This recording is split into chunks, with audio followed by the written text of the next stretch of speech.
Immigration, a word that has so much meaning to those who strive for a better future.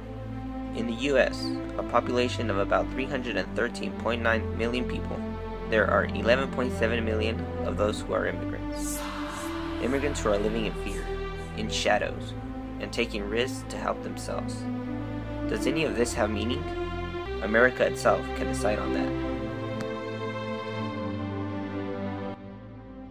Hello, my name is Martin Jimenez, and I, along with my mom and my dad, was born in Mexico.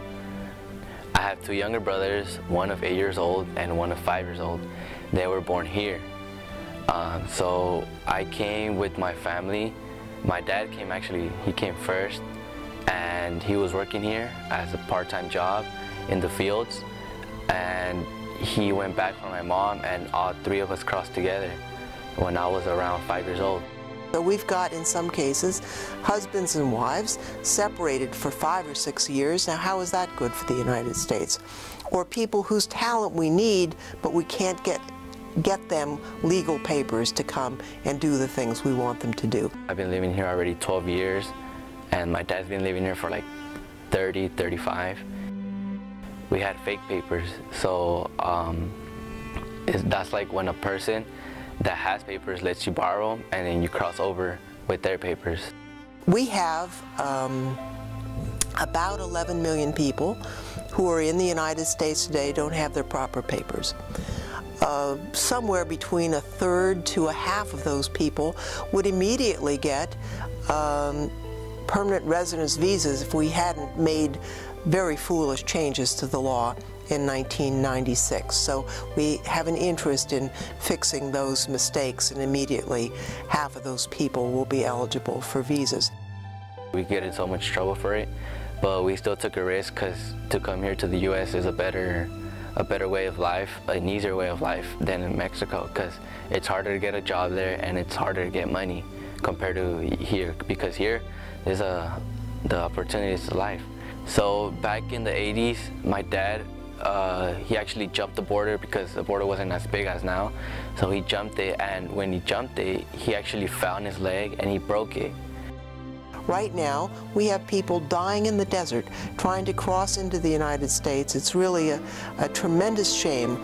He lived with friends and family, some family that was here, and he met friends along the way. My dad got his papers like in '83 because he was working in the fields, and there was a law that if you were working on the fields, you could get your citizenship.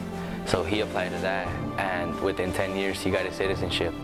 It's everything from people who are picking our vegetables, who are immigrants, to who are inventing the next new thing in Silicon Valley. Immigrants are very important to the economy of this country, and immigrants help create economic activity. When he came back for us, instead of going back to LA, he went back to San Jose. So we struggled to get a house at first. We had a small family. My dad didn't mind having an apartment. In March of 2013, my dad applied for me to get my citizenship. That worked out for us because I got my papers, and my mom is on the same process. So now that I got my papers, before I was struggling to see if I was going to apply to scholarships, because some scholarships you need your social security number, and I didn't have that a year ago. So now that I have that, I'm not as afraid to apply for scholarships as I was before, because I didn't know if I was going to go to college. And now that I have my papers, and hopefully my mom has them this year, we will go back to Mexico and see our family that we have not seen around 12 or 13 years since then. And you can multiply that story out by the thousands and millions immigrants made the United States. It's good for our economy. It's good for our national security. It's good for our people. And we should do it this year.